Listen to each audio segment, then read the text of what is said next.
Good morning, this is Mark Lingerman, your host and guide for the Bible in a Year Challenge. Each day you will be a part of igniting a fire for God's Word around the country. You are joining people from 46 different states who have taken the challenge to read the entire Bible this year. There are two important factors to understand the book of Genesis. The first is the reason for the writing of the book.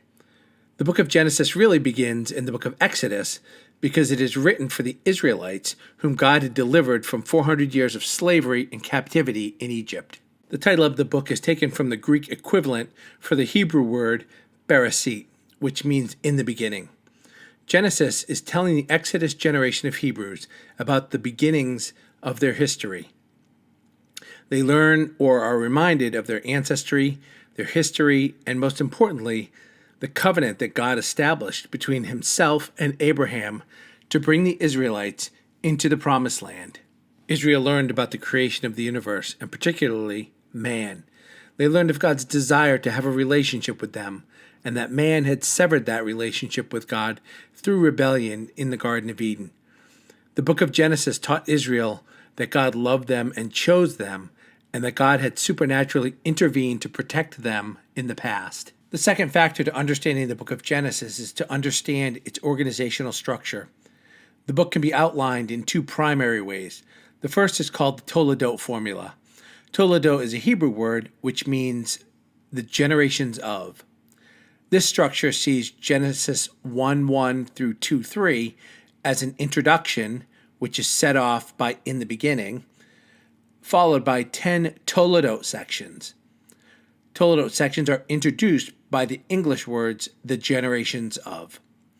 This structure matches the reason that Moses wrote the book, to ensure that the Hebrew nation knew who they were as a people, what their history was, and most importantly, what their future is. If you are a Western reader, unaware of that context, the genealogies are tedious. However, if you are a Hebrew who has gathered together with your family, your tribe, and indeed all 12 tribes, to hear Moses remind you of who your family is. After your nation has been in slavery for 400 years, the book takes on a very important role in your community.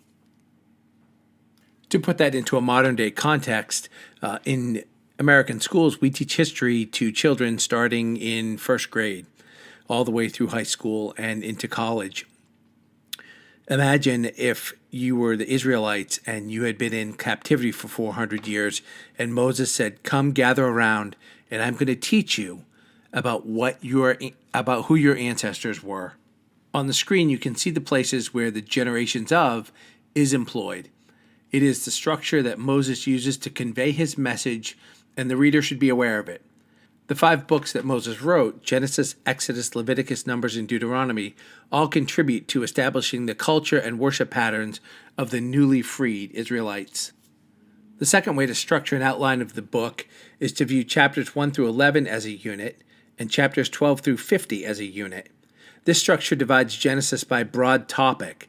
Genesis 1 through 11 are referred to as primeval history. Moses explains creation, the fall, and the descent of mankind away from God and into evil, God's judgment of mankind by the flood, God's covenant with Noah, and on through the complete rebellion of man at the Tower of Babel. Instead of going forth throughout the world as God instructed, they gathered at Babel in rebellion to do what was right in their own eyes. Chapters 12 through 50 are known as the patriarchal history as they relate the story of the patriarchs of Israel. In Genesis chapter 12, God begins the redemption of mankind through his covenant with Abram. As Western readers, we want to pay close attention to why God chose Abram and the nation of Israel. We think of life in a democratic paradigm, but it was God's sovereign choice that the world would be blessed through Abram. God's purpose for the nation of Israel was, and remains, to bless the world. In the calling of Abram in Genesis 12, 1 through 3, it says, "Now the Lord said to Abram, go from your country and your kindred and your father's house to the land that I will show you. And I will make of you a great nation, and I will bless you, and I will make your name great, so that you will be a blessing." God sovereignly chose Israel to be a great nation so that the nation would be a blessing. As we know, the Messiah Jesus comes from the nation of Israel. One final thought is that Genesis is a narrative. So think about character development as you read. What are people doing and thinking? How do they interact with each other and with God? There are so many interesting topics and discussions about the book of Genesis, so please feel free to post questions on my Facebook page. I specifically did not touch on things like creation because the purpose of this video is to give you enough of an overview to understand the book of Genesis is written to the nation of Israel after they had been delivered from Egypt, and that it contains the history that they needed to know to understand who they are and to prepare and encourage them to go into the promised land. I'm grateful to have the opportunity to partner with you as we read through the entire Bible this year.